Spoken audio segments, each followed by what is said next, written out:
लता मंगेशकर का जन्म 28 सितंबर 1929 को इंदौर में हुआ, जो कि अब मध्य प्रदेश में स्थित है। वे पंडित दीनानाथ मंगेशकर और शेवंती की बड़ी बेटी हैं। लता के पिता पंडित दीनानाथ मंगेशकर एक मराठी संगीतकार, शास्त्रीय गायक और थिएटर एक्टर थे, जबकि मां गुजराती थीं। शेवंती उनकी दूसरी पत्नी थी। उनकी पहली पत्नी का नाम नर्मदा था, जिसकी मृत्यु के बाद दीनानाथ ने नर्मदा की छोटी बहन शेवंती को अपनी जीवन संगिनी बनाया। पंडित दीनानाथ का सरनेम हौडीकर था, जिसे बदलकर उन्होंने मंगेशकर कर दिया। वे गोवा में मंगेशी के रहने वाले थे और इसके आधार पर उन्होंने अपना नया सरनेम चुना। लता के जन्म के समय उनका नाम हेमा रखा गया था, जिसे बदलकर लता कर दिया गया। ये नाम दीनानाथ को अपने नाटक भावबंधन के एक महिला किरदार लतिका के नाम से सूझा। लता के बाद मीना, आशा, उषा और हृदयनाथ का जन्म हुआ। बचपन से ही लता को घर में गीत संगीत और कला का माहौल मिला और वे उसी ओर आकर्षित हुई। 5 वर्ष की उम्र से ही लता को उनके पिता संगीत का पाठ पढ़ाने लगे। उनके पिता के नाटकों में लता अभिनय भी करने लगी। लता को स्कूल भी भेजा गया, लेकिन पहले ही दिन उनकी टीचर से अनबन हो गई। लता अपने साथ अपनी छोटी बहन आशा को भी स्कूल ले गई। टीचर ने आशा को कक्षा में बैठने की अनुमति नहीं दी। इससे लता को गुस्सा आ गया और वे फिर कभी स्कूल नहीं गईं। 1942 में लता मंगेशकर पर मुसीबत का पहाड़ टूट गया। उनके पिता की जब मृत्यु हुई तब लता मात्र 13 वर्ष की थी। लता पर परिवार का बोझ आ गया। नवयुग चित्रपट मूवी कंपनी के मालिक मास्टर विनायक मंगेशकर परिवार के नज़दीकी लोगों ने लता का करियर गायिका और अभिनेत्री के रूप में संवारने के लिए मदद की।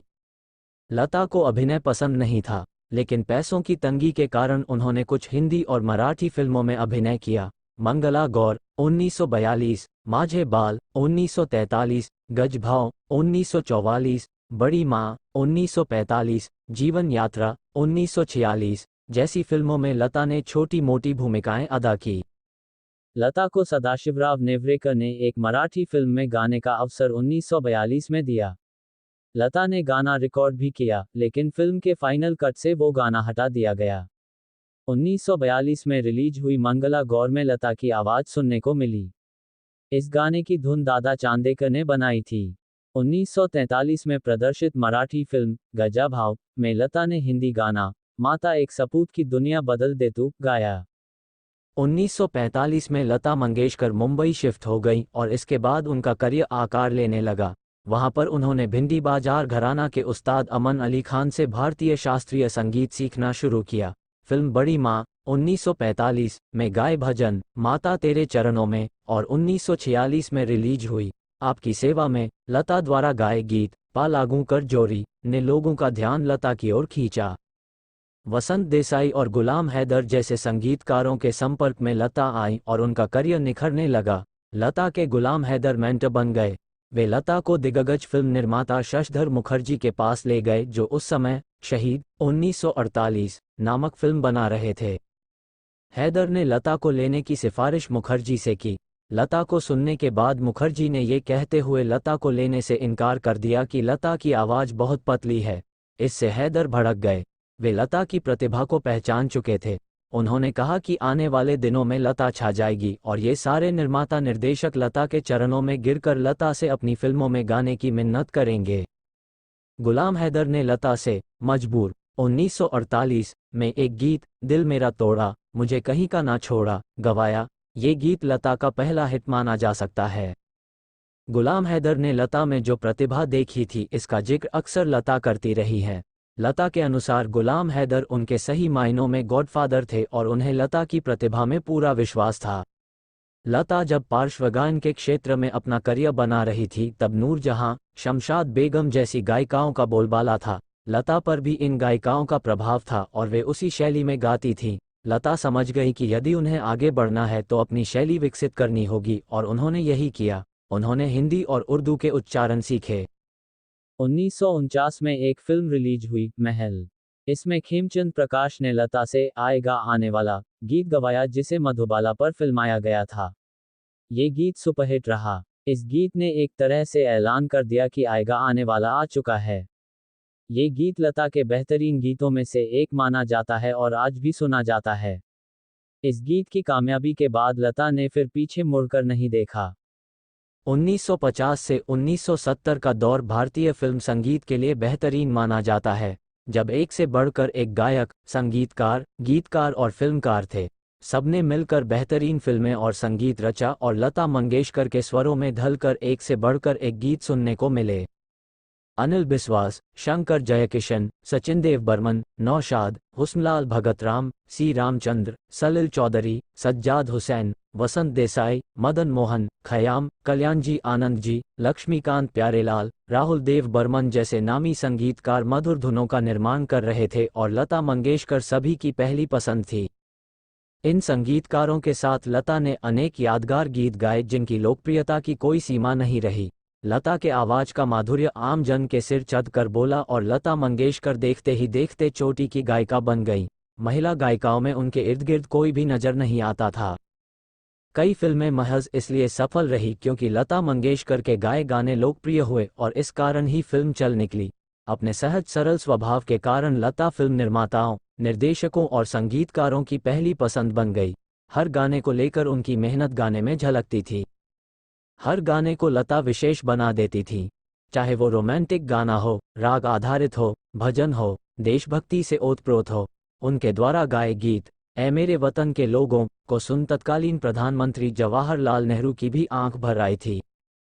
दीदार, बैजू बावरा, उड़न खटोला, मदर इंडिया, बरसात, आह, श्री 420, चोरी चोरी, सजा, हाउस नंबर 44, देवदास, मधुमती, आजाद, आशा, अमरदीप, बागी, रेलवे प्लेटफॉर्म, देख कबीरा रोया, चाचा जिंदाबाद, मुगल ए आजम, दिल अपना और प्रीत पराई, 20 साल बाद, अनपढ़, मेरा साया, वो कौन थी, आए दिन बहार के, मिलन, अनिता, शागिर्द, मेरे हमदम मेरे दोस्त, दो रास्ते, जीने की राह जैसी सैकड़ों फिल्मों में लता ने मधुर नगमे गाए। संगीतकार लता के पास कठिन से कठिन गीत लाते थे और लता बड़ी आसानी से उन्हें गा देती थी। राज कपूर, बिमल रॉय, गुरुदत्त, महबूब खान, कमाल अमरोही जैसे दिग्गज फिल्मकार की पहली पसंद लता ही रही। 1970 से फिल्म संगीत में गिरावट आना शुरू हो गई, लेकिन लता ने अपने आप को इससे बचाए रखा। उनके गाने क्वालिटी लिए होते थे और वे सफलता के शीर्ष पर बनी रहीं। इस दौर में भी उन्होंने पाकीज़ा, प्रेम पुजारी, अभिमान, हंसते जख्म, हीर रांझा, अमर प्रेम, कटी पतंग, आंधी, मौसम, लैला मजनू, दिल की राहें, सत्यम शिवम सुंदरम जैसी कई फिल्मों में यादगार गीत गाए। 80 के दशक में कई नए संगीतकार उभर कर आए। अनु मलिक, शिवहरी, आनंद मिलिंद, राम लक्ष्मण ने भी लता से गीत गवाना पसंद किया। सिलसिला, फासले, विजय, चांदनी, कर्ज, एक दूजे के लिए, आसपास, अर्पण, नसीब, क्रांति, संजोग, मेरी जंग, राम लखन, रॉकी, फिर वही रात, अगर तुम न होते, बड़े दिल वाला, मासूम, सागर, मैंने प्यार किया, बेताब, लव स्टोरी, राम तेरी गंगा मैली जैसी सैकड़ों फिल्म में लता के गाए गीत गली गली गूंजते रहे। 90 के दशक में लता ने गाना कम कर दिया। इस दौर में भी डर, लम्हे, दिल वाले दुल्हनिया ले जाएंगे, दिल तो पागल है, मोहब्बतें, दिल से, पुकार, जुबैदा, रंग दे बसंती, 1942 ए लव स्टोरी जैसी फिल्मों में लता को सुनने को मिला। हालांकि वे समय समय पर कहती भी रहीं कि आज के दौर के संगीतकार उनके पास अच्छे गीत का प्रस्ताव लाते हैं तो उन्हें गीत गाने में कोई समस्या नहीं है। लगभग 7 दशक से भारतीय फिल्में लता के गीतों से लकदक होती रहीं। मधुबाला से लेकर तो माधुरी दीक्षित तक जैसी तमाम हीरोइनों को उन्होंने आवाज दी। लता की आवाज कभी भी किसी भी अभिनेत्री पर मिसफिट नहीं लगी। शाहरुख खान ने तो एक बार लता के सामने कहा भी था कि काश उन पर भी कोई लता की आवाज में गीत फिल्माया जाता। लता मंगेशकर हमेशा अपने सौम्य स्वभाव के लिए जानी गईं। तमाम फिल्म निर्माता, निर्देशक, संगीतकार, गायक, हीरो, हीरोइनों से उनके पारिवारिक रिश्ते रहे। दिलीप कुमार, राज कपूर, देव आनंद, अमिताभ बच्चन, यश चोपड़ा, राहुल देव बर्मन, मुकेश, किशोर कुमार से उनके घनिष्ठ संबंध रहे। पीढ़ी दर पीढ़ी उनके संबंध मधुर रहे। लता को हर किसी ने अपने परिवार का ही हिस्सा माना। अक्सर सफ़ेद साड़ी में नजर आने वाली लता ने विवादों से हमेशा अपने आप को दूर रखा। सचिन देव बर्मन से जरूर एक बार उनका मनमुटाव हो गया था और दोनों ने 5 साल तक साथ काम नहीं किया। इसी तरह मोहम्मद रफ़ी और लता गीतों की रॉयल्टी पर एकमत नहीं हो सके और उन्होंने भी कुछ समय नहीं गाया। सी रामचंद्र और ओपी नैयर से उनका छोटा मोटा विवाद रहा।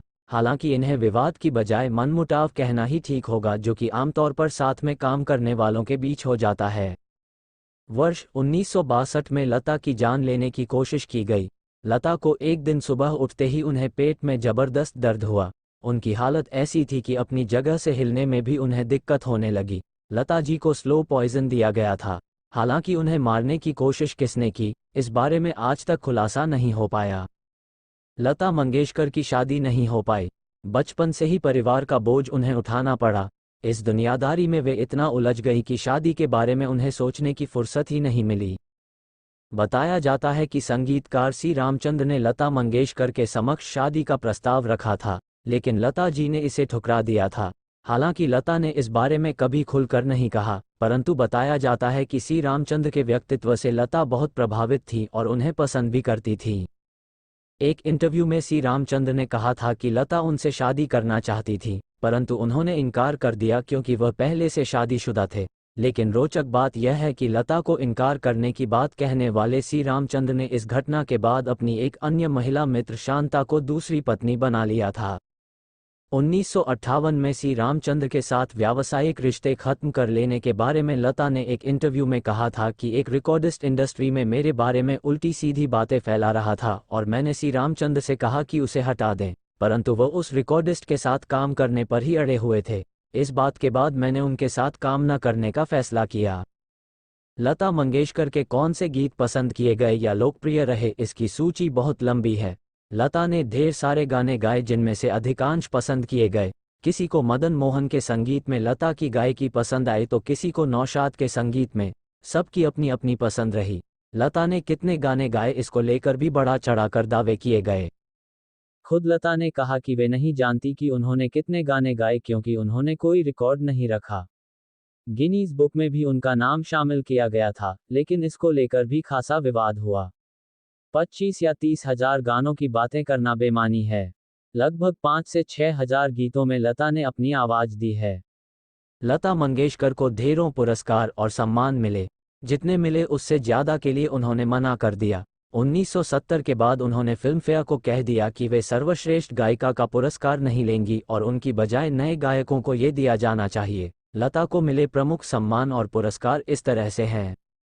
1969 पद्म भूषण, 1989 दादा साहेब फाल्के पुरस्कार, 1999 पद्म विभूषण, 2001 भारत रत्न, 1972 फिल्म परी के गीतों के लिए सर्वश्रेष्ठ महिला पार्श्व गायिका का राष्ट्रीय फिल्म पुरस्कार, 1974 फिल्म कोरा कागज के गीतों के लिए सर्वश्रेष्ठ महिला पार्श्व गायिका का राष्ट्रीय फिल्म पुरस्कार, 1990 फिल्म लेकिन के गीतों के लिए सर्वश्रेष्ठ महिला पार्श्व गायिका का राष्ट्रीय फिल्म पुरस्कार, 1959 आजा रे परदेसी मधुमती, 1963 काहे दीप जले कहीं दिल 20 साल बाद, 1966 तुम मेरे मंदिर तुम मेरी पूजा खानदान, 1970 आप मुझसे अच्छे लगने लगे जीने की राह से, 1993 फिल्मफेयर लाइफटाइम अचीवमेंट अवार्ड, 1994 दीदी तेरा देवर दीवाना हम आपके हैं कौन के लिए विशेष पुरस्कार, 2004 फिल्मफेयर स्पेशल अवार्ड। 50 साल पूरे करने वाले फिल्मफेयर अवार्ड्स के अवसर पर एक गोल्डन ट्रॉफी प्रदान की गई।